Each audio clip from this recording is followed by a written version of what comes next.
So, chapter 5 is about arguments. Now, if there is one thing philosophy that is the subject matter of philosophy, it is arguments. Now, not arguments, as I've said before, not arguments in the sense of disagreements, where things are thrown and harsh words are exchanged. Arguments in philosophy are like you would talk about presenting an argument or making a case. I always use as examples the kind of arguments presented in a courtroom. Partly because I think that's one of the areas in modern life where it's so obvious that the argument is important and people take arguments seriously and do not think. Here's one of the big differences between philosophy and, say, other disciplines. In other disciplines, the style of presenting something, or what is called rhetoric, may be important. Who knows what rhetoric means? What does rhetoric mean, Chiz? Something that you want to convey, like the manner in which you choose to present. Now, what's the point of rhetoric? To get someone to think your way about something. Right, so it's the kind of thing like if you're in a debating competition, it helps to be good at rhetoric. Philosophers hate rhetoric with an abiding passion. Rhetoric is evil. Why? Because the point of rhetoric, ideal rhetoric, is when the weaker argument wins. Because you overcame the weakness of your argument with the sheer silveriness of your language, with the suaveness of your presentation. Whereas philosophers are nerds who hate successful people. No, that's a false generalization. But we're kind of old-fashioned. We think there might be a truth about things, and we kind of care at reaching the truth. And I think the case where most people are in agreement about this is in a court of law. You want the truth to win, don't you, in general, particularly if you're on the receiving end. Well, maybe if you're on the receiving end and you're guilty, you don't want the truth to win, but you should lose. So that's why I often use examples, because that's a case where people take seriously, no, we want to get at the truth. We don't just want to win for the sake of it. Politicians want to win for the sake of it. That's why they're interested in connotation. Advertisers want you to buy their product even if it's crap. So they want you to have warmer feelings for it even if they're undeserved. Whereas philosophy, we care about a good argument, and a good argument is supposed to be, whether or not an argument is good is irrelevant. What is irrelevant to it is how beautiful the person is giving the argument or how nice sounding the words are. Okay, so arguments. What is an argument? I will give you a working definition that we will tinker with over the course of the semester.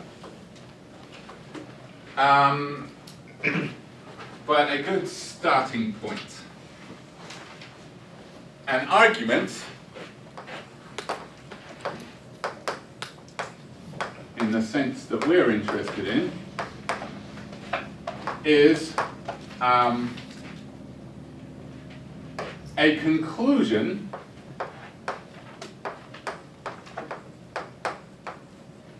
supported by at least one premise, and usually more. A one premise argument is rarely a good argument. You can have them, but it's rare. Okay, now that definition is not actually a very good one, as stated. For one thing, I'm defining argument, and I'm using in my definition terms that you're less likely to know than argument, such as premises and conclusion. But I'm going to expand on it. I just want to give you something that is true that we can then work on. I'm going to press in capitals too, because it's a technical term. All right, so the first thing we need to know is what these are, conclusions and premises. And one thing that we can state for sure is that they're propositions. So there's been a point to learning about propositions because they are the building blocks of arguments. So a premise is a proposition, a conclusion is a proposition. How do you tell whether something is a conclusion or it's a premise, or it's neither? Is there something intrinsic to the proposition that makes it a premise or a conclusion? So I can just give you one out of context and you will know, oh, that's a premise. The answer is no. So, in other words, the same proposition could be, in one context, a conclusion, in another context, a premise, and in another context, neither. Let me give you an example. Suppose I say, I saw a guy who had giant sideburns and was wearing a velvet, a shiny jumpsuit, and looked just like Elvis would at this age, working at a gas station on Corona Road. Therefore, Elvis is alive. Okay, that is a bad argument. Now, one thing I should say, today we're not going to evaluate strength of argument. There are good arguments and there are bad arguments, and we will get into how to tell how strong an argument is later on. But for today, we're just going to talk about whether or not something is an argument, and we'll talk a little bit about the structure of an argument. So that would be an argument. What would be the conclusion of the argument I just gave? Elvis is still alive. Elvis is alive. Okay, so there, Elvis is alive is a conclusion. All right, here's another example. Elvis is alive. I spoke to him the other day, and he said he'd been hanging out with Tupac. Conclusion, Tupac is alive. Okay? Notice, what's the conclusion there? Tupac is still alive. Tupac is alive. But notice, I used Elvis is alive in that argument. But in that argument, Elvis is alive was a premise, right? It was used as evidence to support something else. And if I just stood here and said, Elvis is alive, right? It wouldn't be an argument. Some people seem to think that if you yell something, it constitutes an argument, but it doesn't. That would just be a claim. So I used the same proposition, Elvis is alive, as a conclusion, as a premise, as neither. What makes the difference is the context that the proposition occurs in. Okay? So recognizing when the context constitutes an argument is an important talent. Let's see if we have it. Turn to page 93. Notice there's one other word that definitely needs explicating in that definition. What is the one other word? Supported. What does that mean? What is this relationship of support? It's obviously not one in terms of physically holding. We need to explain what that is. And we'll actually spend a lot of the course talking about different ways that that works in logic. But for now, we'll just go on an intuitive idea of it. Who did we reach? We reached you, Jacob. Want me to read one? I do. Cable television can provide the viewer with more channels than broadcast television, and it usually delivers a higher quality picture. For these reasons, the number of cable subscribers will probably continue to grow rapidly. Yeah, I'm sorry about this book. One of the reasons I wanted to change to the more recent edition is these examples are so freaking old. Maybe if you replaced it with like fiber optics or something, it would be a little more up to date. But yeah, this is a set of propositions. The question at issue is whether or not it's the particular kind of set of propositions that constitutes an argument, or it isn't. It's just a set of propositions. What do you think? Argument, yay or nay? I'd say it's a pretty good argument. Well, hold on. If it is an argument, it will have a conclusion. Yes, every argument has one and only one conclusion. The number of premises can vary, but there is always only one conclusion, the point of the argument. The conclusion of an argument is the point of it. If you have more than one conclusion, you've got more than one argument. All right, so what's the conclusion? If this is an argument, what's the conclusion? The number of cable subscribers will probably continue to grow rapidly. Who agrees? Why is that a conclusion in this case? How do you know that that's an argument and this is a conclusion? For these reasons. For these reasons. So what? That kind of tells you that what's coming after that is The conclusion. point. Yeah. Yes, that's absolutely right. Yes. So in other words, there is a giveaway in this cluster of propositions, and it's the phrase "for these reasons." So in other words, what that means is what I've said before was reasons for what I'm about to say. So what comes before the "for these reasons" is the premises. What comes after is the conclusion. So "for these reasons" is what we call an indicator phrase for a conclusion. What are some other indicators for a conclusion? Therefore. Therefore is infallible. Therefore is always going to be an indicator word for the conclusion. That's its job. Therefore it doesn't have to do much in language. It just has to it just has to indicate that a conclusion is coming. Philosophers love the word therefore. We use it all the time because we do arguments all the time. But we have to admit it does sound kind of pompous. But we don't. Any others? As a result. As a result, yes. Now that's an example where it's made up of words that can be used perfectly well for other purposes, unlike therefore. But when you put them together, it seems to show that a conclusion is following. With one caveat, which I'll get to when we're talking about another word. Any others? In conclusion, yeah, that one's pretty much of a giveaway. In conclusion is an indicator for what? Oh, a conclusion. Yeah, cut to the chase. If you look on page 90, there's a little box that lists them. So, that conclusion indicators therefore, thus, so, consequently, as a result, it follows that hence, another pompous one, hence, which means that, which implies that. All right, those are all good giveaways that tell you that you've got an argument and what follows it is the conclusion. There's also indicator words for premises. If I say because, then what follows the because is a reason for something else. So if I say Elvis alive because I saw him walking around, then I saw him walking around is the premise for the thing that came before the because. Now, there is, some words are infallible indicators, like therefore. Other words are not infallible, and because is an example of these. Because actually has different roles in language. The two most important are, one, as an indicator of a premise, but two, as to be used in an explanation. And an explanation is not the same as an argument. I will give you an example to try and illustrate the difference. Suppose I were to say this. Michael Jackson is dead because of a drug overdose, or whatever it was. Prescription drugs. That's one. What's that song again? What is it? That's The Cure, isn't it? It is. Alright, yeah, I got it. But don't let that happen again. I'm sorry. Unless it's Love Cats, because I prefer that. Oh, I'll have to get that one right.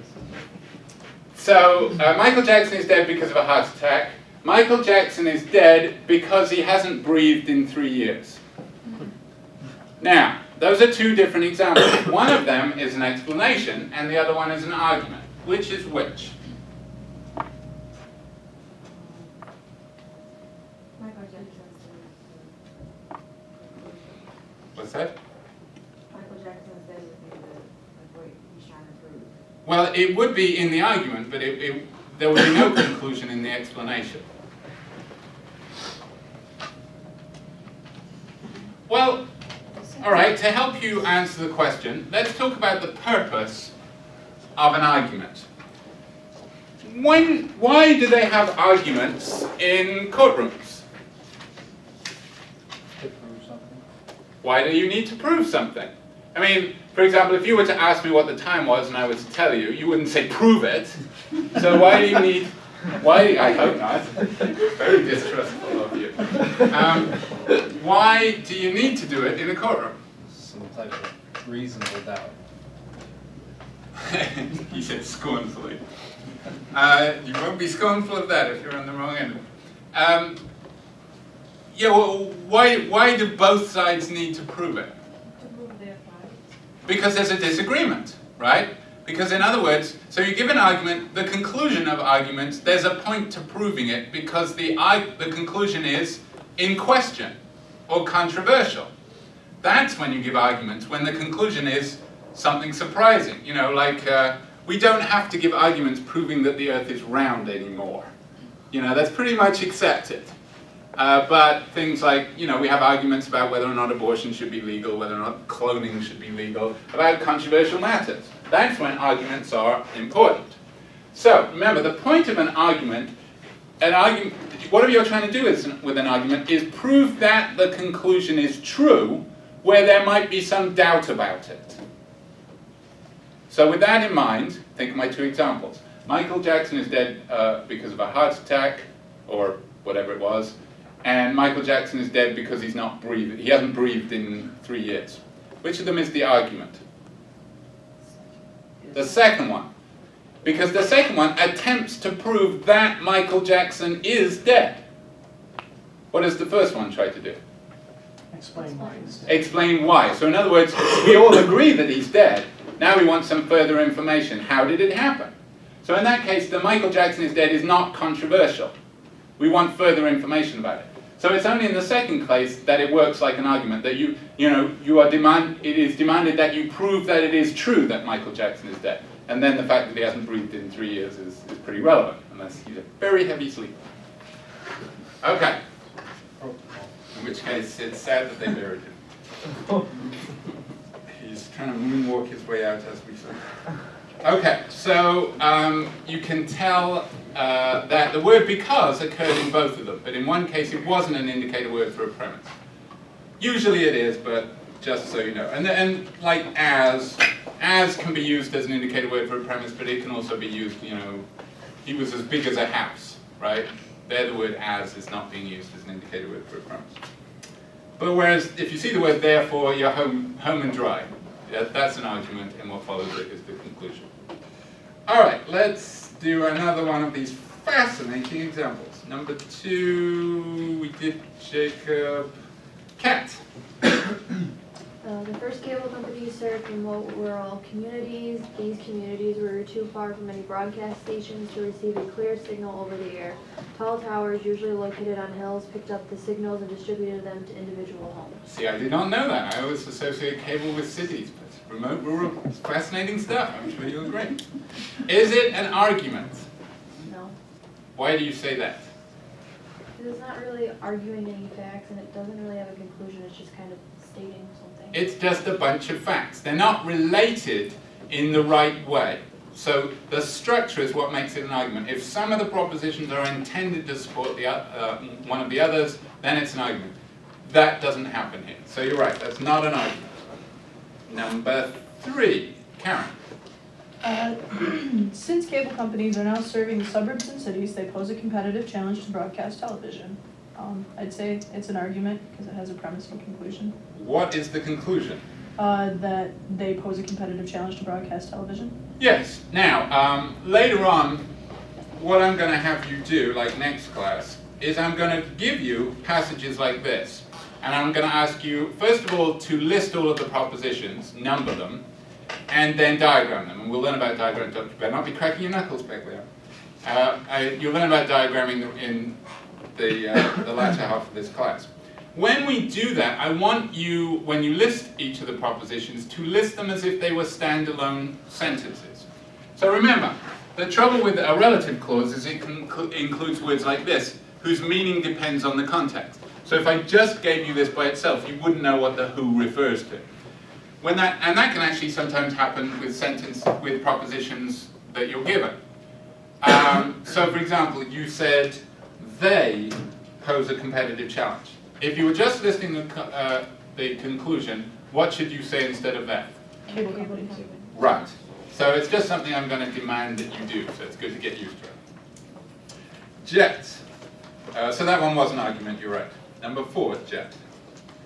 More than half the homes in the country subscribe to cable television. Basic cable service usually includes local TV channels such as The 3 networks. That hasn't been true for like 20 years. and 1 or more news channels. For an additional fee, subscribers can also receive movie channels and other specialized programs. And then ignore them because everybody just watches the internet. Is that an argument? Doesn't really seem like one. Because?